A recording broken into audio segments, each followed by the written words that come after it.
Okay, Kaiju Noir, take us back to 1955, if you will.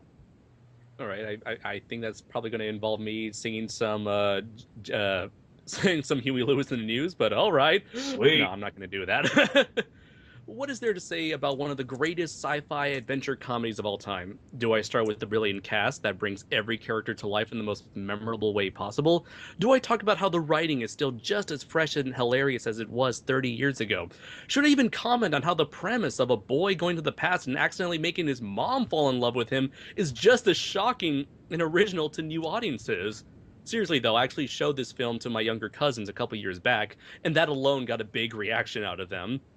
Well, all I can say is that it's a film that's so simple yet so genius. Much like the lightning that struck the Hill Valley clock tower, this is the truest definition of lightning in a bottle. Not only that, but it's one of those films that's chock full of little moments, background gags, Easter eggs, little character moments that you may not catch on your first, second, or even third viewing. In fact, makes the film gives the film a large quality of rewatchability. In fact, one thing I have to give credit to upon my latest viewing of the film is how the first act brilliantly hides a surprising amount of exposition in the form of dialogue that's simply there to establish who these characters are and as well as the setting of Hill Valley, California.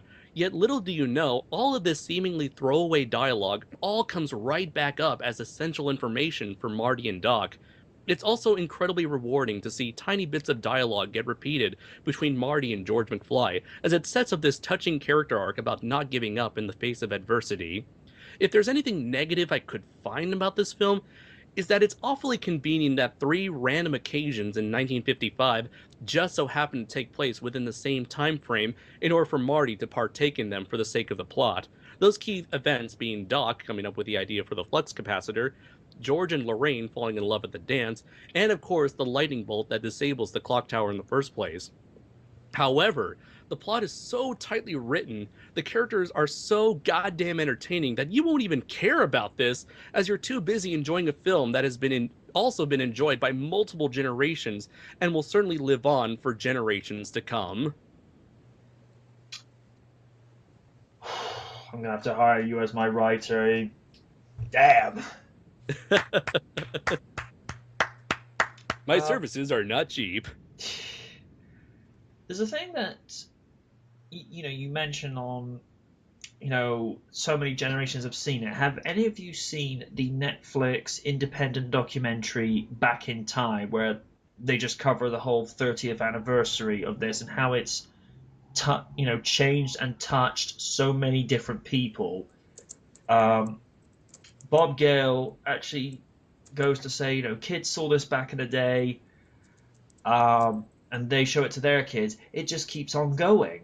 Um, Mhm. they actually show one little segment of the documentary where this couple actually gets engaged while the guy who plays Marvin Berry is singing Earth Angel as he got on one knee. Aww. Wow, that's incredibly touching. Another one. One guy was diagnosed with cancer, and he Aw. pretty much thought he was done. They maxed out a credit card on a DeLorean, turned it into a time machine DeLorean, but he got so much better that he kind of felt he had this purpose to live through. He actually takes that DeLorean with his wife around the country working for Michael J. Fox's charity. Wow. Yeah, Hmm. that's so wonderful. Yeah. It's just, you know, the one movie with a very simple Hmm. story, but as you mentioned, so well done. It inspired so many people and changed their lives that they look at this and think, wow. You know, and and of course, one line that we all like to keep hearing quoted, Mayor. I love that line. I think he said in the documentary if he could have like a dollar for every time somebody asked him to do that, he'd be rich by now. Oh dear. But yeah, if you haven't seen it on Netflix, do give it a do give it a look. So worth watching. And as Nick pointed out, Adam F. Goldberg, was in fact in that documentary as well. Um, all that's left for this one is just for the passionate Duran to give his piece. Okay, first of all, I think this is probably the greatest trilogy that has ever been released, in my opinion. I mean, these movies were so ahead of its time. I mean, if you look at the movies today, you could have sworn it was released today. Yep. You know, I mean,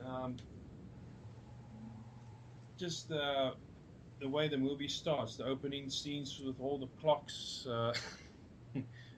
That's quite something. I mean, Maury using his guitar to blow up the big speaker. I just couldn't stop laughing, you know. I mean, Yeah. introduction of the DeLorean Doc, and when he uses Einstein to test the DeLorean coming back, that was very good.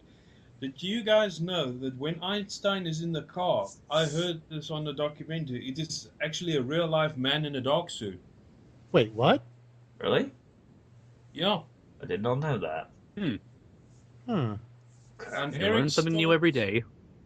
Yeah, Eric Stoltz is in fact actually in the movie.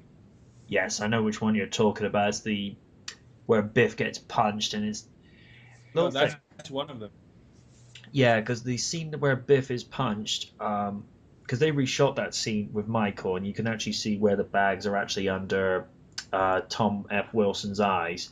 Yet the shot that Eric Stoltz fits comes in, he actually looks a lot more awake and not necessarily slightly extra weight, but where he's done the extra 5 weeks of shooting, he's actually lost some weight. Where Michael's done his reshoots, you do actually see these little differences. And the other one I've heard is where you see Marty diving into the DeLorean at the beginning of the movie. Evidently, that is still Eric Stoltz.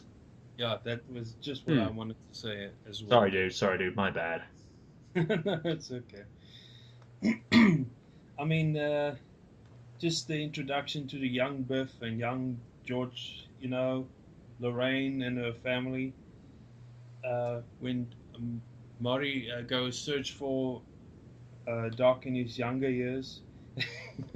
I thought the scene where Maury tries to convince George to go out with Lorraine, but then George is sleeping, and then Maury puts that Van Halen cassette in the cassette player. Greetings, Earthling. I am Darth Vader from the planet Vulcan.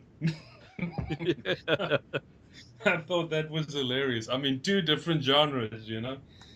Star Wars, Star Trek. Yeah. In the same sentence.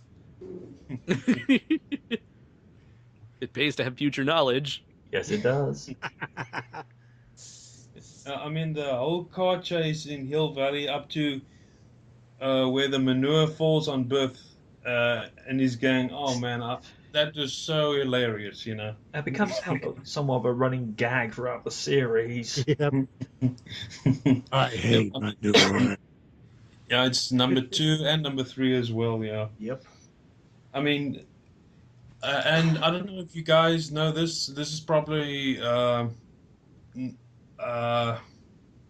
not new knowledge, but the skateboarding was actually done by a professional skateboarder. I have read this. Makes sense. And obviously the sequence going back to 1985 is very good. And what finished the movie off for me very well is the first one is the fact that the car is flying now, you know? Yeah. And Claudia Wells playing Jennifer. I really liked her, and I mean, everybody involved with the movie. I salute them. And obviously, Claudia Wells couldn't be in the second movie because of her mother that she had to take care of, and I salute her for that as well, really.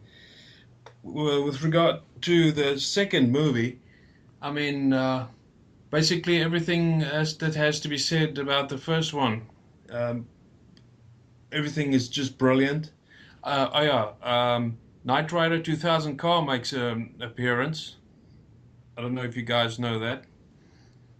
It's in the Oh, background somewhere. that's not really. That's not KIF. That's actually a Dodge Probe or whatever it is. Dodge Stealth prototype. Okay. Talk about Back to the Future 2? Yeah, number 2, yeah. Yeah, that's not KIF. That's just a that's just a Dodge Banshee, whatever it is. That's not Okay. the same car. Oh, isn't it? No. No. Okay. Sorry about that. It's a Pontiac. I believe it's a Pontiac Banshee prototype. Okay. Yeah, I never noticed. Well, the first time I ever saw Back to the Future 2, I was like a young kid, and as I was growing up and watching the movie over and over, Elijah Wood actually makes an appearance Yes, he there in does. the Cafe 80s. Sorry, MJ? Yes, he does. Yeah, where Marty uses the gun for that game. You mean you had to use your hands? That's like a baby's toy. He was. Yeah, And funny thing, Elijah Wood. Funny thing, they were predicting the Xbox Kinect even back then. Huh. Yeah, and the whole story building up to being Biff. But you know, the thing that I really don't understand about Back to the Future 2, how in the world does the old Biff know how to fly the DeLorean? Yeah. I'm assuming it kind of works like a normal 80s DeLorean car. Yeah, but you know, that question still sticks into my mind. You know, I is still true. don't have the answer for that. Hmm. Well, we don't really know how long he was in the past either. He probably had time to learn stuff. Maybe. Yeah, and okay, going back to 1955 and stopping Biff from getting the almanac, and obviously at the end we see Doc being the DeLorean being struck by lightning, and Marty receiving a letter from 1885, and then Marty goes back to meet the current 1955 Doc. I mean, Yep. I can go on and on. The movie's just brilliant, you know. Everything is just brilliant. And I actually saw, Nick, obviously you have experienced this as well. I absolutely enjoyed the Back to the Future ride when it was still in Universal Studios. Sure. And I don't know if you guys seen this on the 21st this year when they reunited the cast for on the 21st October 2015. I saw the appearance that Michael J. Fox and Christopher Lloyd made on the Jimmy Kimmel show. Did Yeah. anybody see that? Oh yeah, I did. Oh, I missed it. That was great, except for Jimmy Kimmel. I don't like him for some reason. Yeah, you can just type in Jimmy Kimmel and Back to the Future, and it's on YouTube. Oh yeah. And I watched also the interviews of the Today exclusive with Michael, Christopher, and Leah Thompson. Yeah, and it's such a great way just to honor Back to the Future again, you know? Yep. And yeah, I obviously have my own Back to the Future toy, DeLorean. Yeah, and that's about it. Thanks, Tim. I have the 143 Hot Wheels Elite with Mr. Fusion, and it's quite a gorgeous car. I suggest you pick one up if you can. They're relatively cheap. Yep. Really nice model. Even Michael was very impressed by it. Wow. Although he doesn't really, not too happy with Hot Wheels going around him a lot. But that's a story for another day. Oh, okay.